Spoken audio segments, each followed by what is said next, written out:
नमस्कार. आज मी तुम्हाला AI वापरून भाषांतर कसं करायचं याबद्दल थोडी माहिती देणार आहे. आता यात दोन गोष्टी आहेत, भाषांतर आणि AI. भाषांतर म्हणजे काय? तर एखादी वेबसाईट, ॲप किंवा व्हिडिओ एका भाषेतून दुसऱ्या भाषेत घेऊन जाणं. व्हेअरॅज AI म्हणजे काय? तर कृत्रिम बुद्धिमत्ता.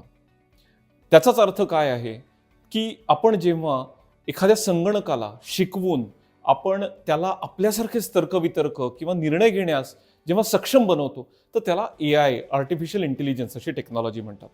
आता आपल्या सगळ्यांनाच माहिती आहे, की AI मुळे आपल्या जगात खूप बदल होत आहेत आणि आपल्याला पण त्याच्याप्रमाणे चेंज होणं गरजेचं आहे. पण आज मी आपल्याला एक गोष्ट सांगू इच्छितो, की AI मुळे भाषांतर क्षेत्रात बरेच जॉब अपॉर्च्युनिटी येणार आहेत. आणि याच जॉब अपॉर्च्युनिटीज मी तुम्हाला 4 मुद्द्यांमधनं सांगून देणार आहे. आणि त्या 4 मुद्द्यांमध्ये तुम्हाला मी पटवून देईन, की इथे कशा नवीन अपॉर्च्युनिटीज होणार आहेत.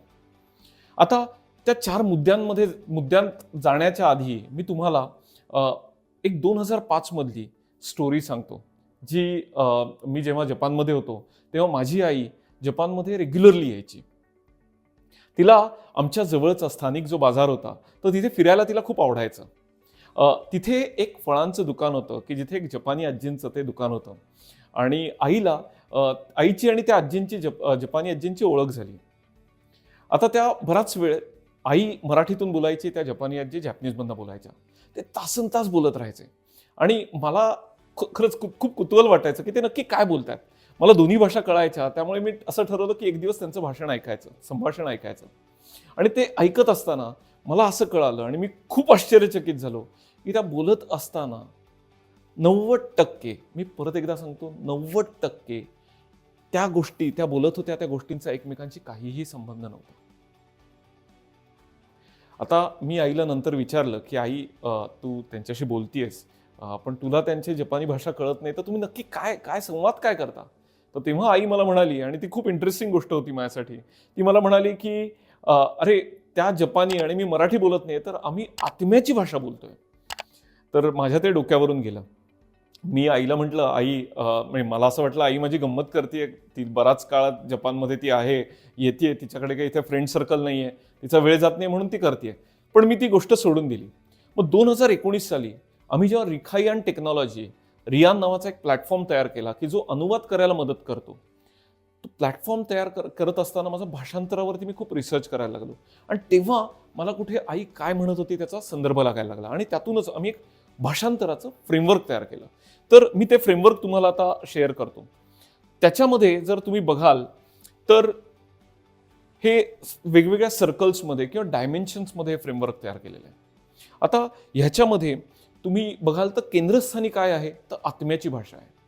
आत्म्याची भाषा म्हणजे काय, की शब्दांपेक्षा ती भावना, स्वर, हावभाव आणि स्पर्श ह्याच्यावरती ती जास्त डिपेंडंट आहे. तर आता ह्यामध्ये जर एक एक्झाम्पल द्यायचं झालं, तर तुम्ही एखादं वेगळ्या भाषेमधलं एखादं गाणं ऐकत असाल, तर तुम्हाला त्यातले शब्द कळत नाहीत, पण त्याच्यामधला तुम्हाला सूर, ताल हे तुमच्या अगदी हृदयाला भिडतात. तर हे जे आहे याला आत्म्याची भाषा म्हणतात. आता आईच्या बाबतीत, आई आणि त्या जपानी आजी ज्या आहेत त्यांच्या बाबतीत सुद्धा त्यांची वेव्हलेंग्थ जुळाली. ती होती आत्म्याची भाषा. त्याच्यानंतर पुढचा स्तर कुठला आहे, तर कल्चरचा आहे. कल्चर म्हणजे काय, तर संस्कृती. संस्कृती म्हणजे ही फक्त संवादाचं साधन नसून ती त्या समाजाची ओळख पण आहे. आता ह्याच्यात एक एक्झाम्पल द्यायचं झालं तर जपानमध्ये तुम्ही बघाल तर तुमच्यापेक्षा वयाने कमी असलेल्या लोकांची तुम्ही वेगळी भाषा वापरतात, तुमच्या समवयस्क लोकांची वेगळी भाषा वापरतात आणि तुमच्यापेक्षा मोठी जर कोणी असतील तर त्यांच्यासाठी आदरयुक्त भाषा वापरली जाते. आता भाषांतर करताना ही गोष्ट बघणं खूप गरजेचं असतं. तसंच तुम्ही जर बघाल तर आपण चालत असताना जर चुकून कोणाला पाय लागला तर आपण लगेच नमस्कार करतो. तर ही आहे संस्कृती. आता ह्याच्या पुढचं लेयर बघू, की ते आहे बिलीफ म्हणजे श्रद्धेची भाषा. तर आता ती काय आहे, तर ती समाजाच्या विचारसरणी, भावना आणि इतिहासाने जोडलेली असते. आता तुम्हाला ह्याचं पण एक एक्झाम्पल सांगायचं झालं तर तुम्ही विचार करा, की हे वाक्य ऐकताना गड आला पण सिंह गेला, हे वाक्य ऐकताना तुमच्या डोळ्यासमोर काय उभं राहतं, तुमच्या मनात काय भावना येतात, तर तुमच्या समोर उभं राहतं ती तानाजी मालुसरेने केलेलं स्वराज्यासाठीचं बलिदान, त्यांनी दाखवलेली कर्तव्य निष्ठता ही तुमच्या डोळ्यासमोर उभी राहते, ही तुमच्या डोक्यात येतात. पण हेच जर मी वाक्य एखाद्या नेटिव्ह किंवा अमेरिकन माणसाला इंग्लिशमधनं सांगितलं, मी त्याला म्हटलं की fort is captured but the lion is dead, मी हे जर त्याला सांगितलं तर त्याला हे कळणार आहे का वाक्य? तर त्याला त्या भावना त्याच्यापर्यंत पोहोचणारच नाही आहेत त्या भावना. सो हे आहे बिलीफचं लेअर. आता ह्याच्या पुढचं जे आहे ते आहे एज्युकेशन, म्हणजे शिक्षणाचं लेअर, वलय. सो हे जर तुम्ही लेअर बघितलं तर ह्याच्यात भाषेचा वापर हा ज्ञान देण्यासाठी केला जातो. यामध्ये तुम्ही भाषांतर करताना तुमचं टार्गेट ऑडियन्स काय आहे, तुम्ही कोणासाठी हा मेसेज पाठवता, तुम्ही लहान मुलांसाठी पाठवताय का मोठ्यांसाठी आहे, तुम्ही शहरात हा मेसेज देताय का गावामध्ये देताय, हे सगळं बघण्याची गरज असते. त्याच्यानंतर पुढचं लेअर जो आहे किंवा वलय जे आहे ते आहे मनोरंजनाचं. इथे गोष्टी खूप इंटरेस्टिंग होतात. इथे तुम्हाला कथा, विनोद, संगीत यामधून तुम्ही लोकांशी जोडले जातात. आता तुम्ही बघाल बऱ्याच वेळा जे प्रबोधन मेसेज, समाज प्रबोधनासाठीचे जे मेसेजेस असतात तर ते जनरली या लेअरमधून दिले जातात. आणि तुम्हाला जर आता एक्झाम्पल जर द्यायचे आले त्याच्यामध्ये तर तुम्ही नाटकांमधनं किंवा मूव्हीजमधनं हे तुम्हाला असे जे काही इम्पॉर्टंट मेसेजेस मिळतात ते या लेअरमधून मिळतात. आता आपण काही एक्झाम्पल्स ह्याच्यामध्ये बघू. स्टँडअप कॉमेडियन असा बोलतोय आणि त्यात तो ते एखादं लाईन सांगितली त्यांनी की I told my boss I needed a raise and he replied raise your standards. आता ह्याच्यामध्ये तुम्ही बघाल तर एक शब्दच्छल आहे, right. I told my boss I need a raise आणि तो काय म्हणाला की रेज युअर स्टँडर्ड्स. हे जर मी मराठीत करायला गेलो तर तसाच तो पंच राहील का? तो राहणार नाही. सो आता आपण बघितलं तिथे तर मी माझ्या बॉसला पगारवाढीबद्दल विचारलं तर तो मला म्हणाला की तुम्ही तुमचा दर्जा वाढवा. तर इथे तो जोक होतो का? तर नाही होत. मी तुम्हाला अजून एक एक्झाम्पल देतो. तुमच्यापैकी बऱ्याच जणांनी मनी हाइस्ट नावाची एक वेबसिरीज बघितली असेल. खूप पॉप्युलर वेबसिरीज आहे ती, स्पॅनिशमधनं इंग्लिशमध्ये केलेली आहे. पण त्याच्यातनं एक वाक्य आहे की the professor has a plan. आता मी विचार करत होतो मी जर हे मराठीत जर भाषांतर केलं तर मी ते कसं करेन की जर समजा विदाऊट राईट लाईक मी मनोरंजनाचे लेअर न वापरता फक्त AI मधनं हे केलं तर असं होईल की प्रोफेसरकडे, म्हणजे प्रोफेसर एक कॅरेक्टर आहे त्यातलं, प्रोफेसरकडे एक योजना आहे असं होईल. पण त्याच्यातून ती भावना येईल का? तर ती येणार नाही. सो त्याचं भाषांतर करताना कसं करायला पाहिजे की प्रोफेसरकडे नेहमीच काहीतरी भन्नाट योजना असते. मी असं जर केलं भाषांतर तर ते त्याच्यातनं त्या भावना पण पोचतात तुमच्यापर्यंत. सो ही आहे मनोरंजनाची. सो मनोरंजनाची जी लेअर आहे ती खूप महत्त्वाची आहे. त्यातून माणसांना आपण जोडतो, हसवतो, रडवतो आणि प्रेरणा पण देतो. ओके, आता आपण पुढच्या भागाकडे वळू की ज्याच्यामध्ये मी AIची भूमिका याच्याबद्दल तुम्हाला काही गोष्टी सांगणार आहे. पण AI मध्ये जाण्याआधी मी तुम्हाला आमच्या प्लॅटफॉर्म थ्रू केलेले काही व्हिडिओज, तुम्हाला लोकलाइज केलेले व्हिडिओज दाखवतो. The moment I received your letter that you wished to meet me and I took the first train. Jailer, I need a favor from you. Not at all, sir. Just name it, whatever it be. I need 2 men. 2 men? Sorma Bhopali, you're taking out even more firewood. Buddy, you don't expect me to put some more, do you? The scale says it's enough, and you insist on adding some more. Just take the wood and give me the money. Here's a 2-rupee note. I can see that, but is it a real note? Okay, it is. Thank goodness.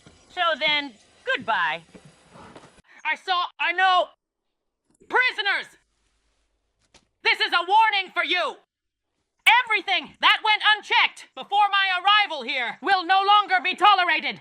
No, no, no, no! No! I have been a jailer since the British days. I don't belong to the breed of jailers who waste their time trying to reform the prisoners. I know it for a fact. You guys can never be reformed. Never! आता हा जो video होता तुम्ही बघितला तर तो हा सगळा रियानच्या प्लॅटफॉर्ममधनं आम्ही केलाय आणि असेच आम्ही वेगळे वेगळे मूव्हीज किंवा ॲनिमेशन सिरीज वगैरे असे करतो आम्ही. आता मी तुम्हाला दुसरा व्हिडिओ दाखवतो की ज्याच्यामध्ये माझ्या जॅपनीज कलिगला भारतातल्या खाद्यपदार्थांबद्दल त्याचं काय मत आहे हे आपण त्याचं जाणून घेऊ. त्यांनी जॅपनीजमध्ये आधी मेसेज दिलेला आहे, तोच आम्ही भाषांतर करून हिंदीमध्ये आणलाय. त्याच्यात त्याचा आवाज पण आम्ही ठेवलेला आहे, त्याच्यात आम्ही तुम्ही बघाल तर लिप मॅच पण आम्ही ठेवलेला आहे. सो या सगळ्या गोष्टी तुम्हाला बघता येतील. はい、よろしくお願いします。インドの食べ物、皆さん辛いと思っていると思います。確かにとても辛いです。ですが、慣れてくるとそれが病みつきになります。和田パオとかそういうローカルの食べ物とても美味しいです。カレーはもちろん美味しいです。日本じゃ食べられないような様々な辛い食べ物いっぱいあります。辛いの好きな人はインドへぜひ来てください。よろしくお願いします。 नमस्ते, आप सब कैसे हैं? हाँ, क्या सबको यही लगता है कि इंडिया का खाना बहुत तीखा होता है? तो हाँ, बहुत तीखा होता है, पर अगर हमेशा खाते रहे तो आदत ही लग जाती है। हाँ, मेरे पसंद का खाना है वड़ा पाव, जो यहाँ की एक स्पेशलिटी है। यहाँ के करी तो पूछो ही मत।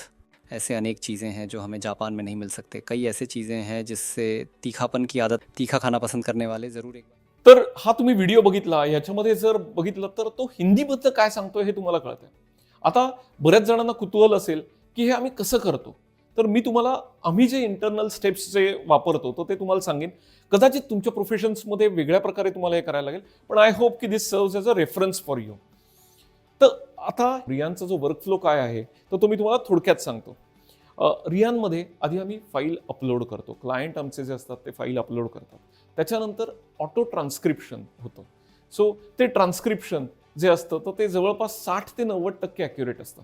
त्यानंतर ह्युमन राईट लाईक मी जो म्हटला लिंग्विस्ट जो आहे तर तो येतो, ते क्युरेट करतो. क्युरेट केल्यानंतर पुढे काय होतं तर ते ऑटो ट्रान्सलेशनमध्ये येतं. आता ऑटो ट्रान्सलेशनमध्ये सुद्धा आम्ही बऱ्याच प्रकारे टेक्नॉलॉजी वापरतो. AI टेक्नॉलॉजी वापरतो. तिथे आम्ही एजंट्स वापरतो. आता फॉर एक्झाम्पल 4 एजंट्स आम्ही इथे वापरतो. पहिला एजंट काय करतो की सगळ्याचा कॉन्टेक्स्ट घेतो. दुसरा एजंट काय करतो तर ट्रान्सलेशन करतो.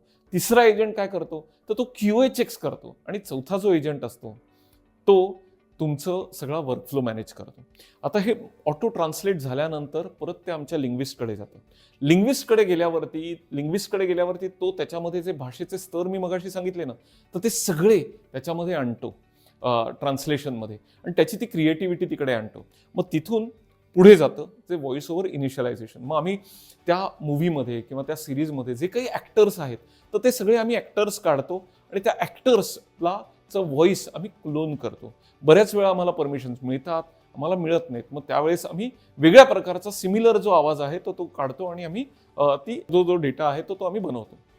आता ते झाल्यानंतर आम्ही व्हिडिओ आणि ऑडिओ हे दोन्ही सिंक करतो आणि क्लायंटला तो जो झालेला ट्रान्सलेट केलेला भाषांतर केलेला व्हिडिओ आहे तो क्लायंटला आम्ही देतो.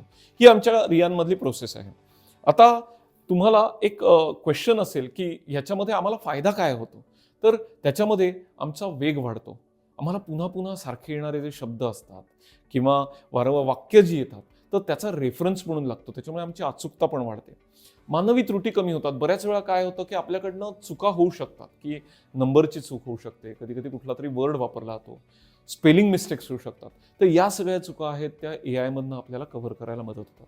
आणि सगळ्यात महत्त्वाची गोष्ट म्हणजे सतत सुधारणा करत राहतो. म्हणजे एकदा जर तुम्ही एखादी कुठली गोष्ट त्या प्लॅटफॉर्ममध्ये सांगितलीत तर तो प्लॅटफॉर्म ती लक्षात ठेवतो आणि पुढच्या वेळेस तो तुम्हाला सजेस्ट करतो आणि सतत सुधारणा करण्यासाठी तुम्हाला तो मदत करतो, तुमचा साथीदार म्हणून असतो. आता रियान वापरून क्लायंटला किंवा आम्हाला फायदा काय होतो तर आम्हाला ॲट स्केल काम करता येतं. ज्या कामाला 6-6 महिने लागतात ते आम्हाला 10-10, 15-15 दिवसात काम करता येतं. त्याच्यानंतर तो मानवाचा साथीदार म्हणजे मानवाची तो क्षमता वाढवतो. जे लिंग्विस्ट आहेत तर त्यांची ती क्षमता वाढवतो तो. आणि तिसरं काम काय करतो आम्ही तर आम्ही जग जवळ आणतो. जेवढे आपण कॉन्टेंट ट्रान्सलेट लोकलाइज करतो त्यातून आपण जग हे जवळ आणत असतो. आता आपण मी जे मगाशी म्हटलं तुम्हाला की मी तुम्हाला सोल्युशन सांगणार आहे की कसे जॉब निर्माण होणार आहेत जास्त, तर त्याआधी मी तुम्हाला एक गोष्ट सांगतो की मला बरेच ट्रान्सलेटर्स असतील किंवा तुमचे व्हॉइस ओव्हर आर्टिस्ट असतील, साऊंड इंजिनियर्स असतील, तर ते विचारतात की पुढे आमच्या जॉबचं काय होणार आहे. कारण का आता तुम्ही बघाल तर AI टेक्नॉलॉजी खूपच फास्ट वेगाने वाढते आहे. त्याच्यामध्ये तुम्हाला ऑटो जनरेशन म्हणजे आता नवीन स्क्रिप्ट्स तर तयार होत आहेत, तुम्हाला व्हिडिओज पण तयार करता येतात, तुम्हाला इमेजेस तयार करता येतात. त्याच्यामुळे आमचं काय होणार आहे हा प्रश्न बऱ्याच जणांना पडलेला आहे. पण मला इथे हेच एक सांगायचं आहे, 30 वर्षापूर्वी जर तुम्ही बघितलं तर हाच प्रश्न बऱ्याच जणांना पडला होता, कॉम्प्युटर आल्यावरती काय होणार आहे. पण आता तुम्ही जेव्हा 30 वर्षानंतर बघताय तर भारत हा इन्फॉर्मेशन टेक्नॉलॉजीमध्ये एक अग्रगण्य देश म्हणून मानला जातो. तर हीच अशीच एक ऑपॉर्च्युनिटी AI मुळे पण आलेली आहे.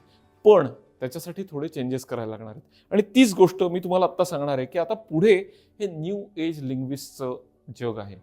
न्यू एज लिंग्विस्ट म्हणजे काय तर तो बेसिकली फक्त ट्रान्सलेशन किंवा एक कुठली तरी गोष्ट युनिडायमेन्शनमधनं विचार न करता तो एआयचा वापर करून बऱ्याच गोष्टी करणार आहे. सो त्या गोष्टी काय आहेत त्या मी तुम्हाला आता सांगतो. पहिली सर्वात महत्त्वाची गोष्ट म्हणजे की तो जो कॉन्टेंट आहे त्याच्याबद्दल त्याला संवेदनशीलता असणार आहे. म्हणजेच कसं की त्या कॉन्टेंटबद्दल त्याला एम्पथी असणार आहे. तो त्या कॉन्टेंटमध्ये कनेक्ट होणार आहे. त्याला त्याचा संदर्भ पण असणार आहे. म्हणजे कसं की फॉर एक्झाम्पल जर तुम्ही ॲनिमेचं करत असाल आणि एखादा कुठला तरी कॅरेक्टरचं ट्रान्सलेशन करत असाल तर त्याला तो कॅरेक्टर आवडणारा पण पाहिजे, त्याच्यात तो इन्व्हॉल्व पण होणारा पाहिजे. तर त्याला संदर्भ पण त्याचा आधीचे कॅरेक्टर्सचे काय सिरीज होती, नंतर काय आहे, या गोष्टी पण कळणं खूप गरजेचं आहे. त्याच्या कामामधला स्वरूप बदलणार आहे. आत्तापर्यंत ट्रान्सलेटर्स फक्त ट्रान्सलेट करत होते. ते म्हणत होते की म्हणजे क्युरेशन किंवा पुढचं जे फायनल रिव्ह्यू चेक्स वगैरे जे असायचे तर ते असे सगळे वेगळे वेगळी लोक करायचे. पण आता एआयच्यामुळे तुमची क्षमता खूप वाढणार आहे. त्याच्यामुळे तुम्हाला एआयचा वापर करून क्युरेशनमध्ये पण मदत करायला लागणार आहे, ट्रान्सलेशनमध्ये पण करायला लागणार आहे, त्याच्यानंतर रिव्ह्यूजमध्ये पण तुम्ही एआयचा वापर करणार आहात. आणि सगळ्यात महत्त्वाचं म्हणजे की एआयमधनं व्हॉइसेस आणताना सुद्धा, कारण का तुम्ही जेव्हा ट्रान्सलेट करता तेव्हा तुम्ही कनेक्ट होता त्या कॉन्टेंटशी आणि जेव्हा तुम्ही कनेक्ट होता तेव्हा तुम्हाला माहिती असतं की तो माणूस कसा बोलतोय, कशा प्रकारे ते डायलॉग यायला पाहिजेत. तर एआयचा वापर करून ते जास्तीत जास्त तो जो कनेक्शन जे आहे ते तुम्ही बाहेर पडणं खूप गरजेचं आहे आणि ते या स्वरूपाचा जो कामाच्या स्वरूपाचा जो बदल आहे त्यातून तुमचं ते दिसून येणार आहे. आणि चौथं की एआय बरोबर काम करताना खूप मोठ्या डेटावरती एआय हे ट्रेन केलेले असतात आणि त्यात बरेच पूर्वग्रह असतात. सो हा जो न्यू एज लिंग्विस्ट आहे त्याचं काम आहे त्या डेटामधनं बायसेस काढणं. असे हे 4 फायदे आहेत. आता आपण पुढचं बघू की मानवी टच नसल्यास काय होईल याच्याबद्दल आपण थोडंसं बोलू. तर ह्याच्यामध्ये मला बोलण्याच्या आधी मी तुम्हाला एक डायलॉग म्हणून दाखवणार आहे आणि त्या डायलॉगमध्ये मी 5ही इमोशन्स घेतलेले आहेत. तर हा जो डायलॉग आहे हा एका प्रसिद्ध मराठी मूवीमधला आहे. चित्रपट जो आहे त्याच्यामध्ये शिवाजी महाराज जे आपले छत्रपती शिवाजी महाराज जे आपल्या सर्वांचंच दैवत आहेत तर ते एका हतबल झालेल्या मराठी माणसाला काही ॲडव्हाइस किंवा काही संदेश देत आहेत. तर तो संदेश मी ह्याच्यामध्ये कॅप्चर करायचा प्रयत्न केला आहे. तर म्हणजे सीन असा आहे की एक हतबल मराठी माणूस त्याला छत्रपती शिवाजी महाराज हे त्यांच्या गडावरती बोलवतात आणि तो विचारतो की मला इथे का आणलेलं आहे आणि त्याच्यावरती महाराज जे उत्तर देतात ते मी तुमच्यासमोर बोलणार आहे. आणि त्याच्यामध्ये मी जसं म्हटलं तसं की ह्याच्यामध्ये आत्म्याची भाषा आहे, ह्याच्यामध्ये श्रद्धा आहे, ह्याच्यात संस्कृती आहे आणि ह्याच्यामध्ये एक खूप महत्त्वाचा सगळ्यांसाठी मेसेज पण आहे. ओके, तर मी हा डायलॉग देतो. परत एकदा सीन असा आहे की तो समोर आहे आणि तो विचारतो की मला इथे का आणलंय. तर त्याच्यावरती महाराज जे उत्तर देतात ते म्हणतात, न आणून कसं चालणार होतं. कुणी एक मराठी आपल्या मराठीपणालाच दोष देत आलम मराठी रय याच्या नावानं हंबरडा फोडत असेल आणि तोही एक भोसले कुलत्पन्न, तर आम्ही काय कानाचे पडदे पोलादाचे करून शांत बसायला हवं होतं. कडे कपाऱ्या निधड्या छातीनं यानं घोड्यांच्या टापा दिल्लीच्या तख्तापर्यंत नेल्या. त्या आम्हा शिवबाचे वारसदार असे हतबलून स्वतःच्या मराठीपणाची लक्तरं गुढी उभारल्यासारखी महाराष्ट्राच्याच वेशीवर टाकतायत. याचसाठी का केला होता अट्टाहास हिंदवी स्वराज्याचा, मर्द मावळ्यांच्या राज्याचा. आई भवानीचा आशीर्वाद आणि जिजाऊचा लढाऊ बाणा घेऊन धारोष्ण रक्त वाहून आम्ही स्वराज्याची स्थापना केली. तो हा दिवस पाहण्यासाठी, तुम्हाला मराठी असल्याची लाज वाटते हे ऐकण्यासाठी.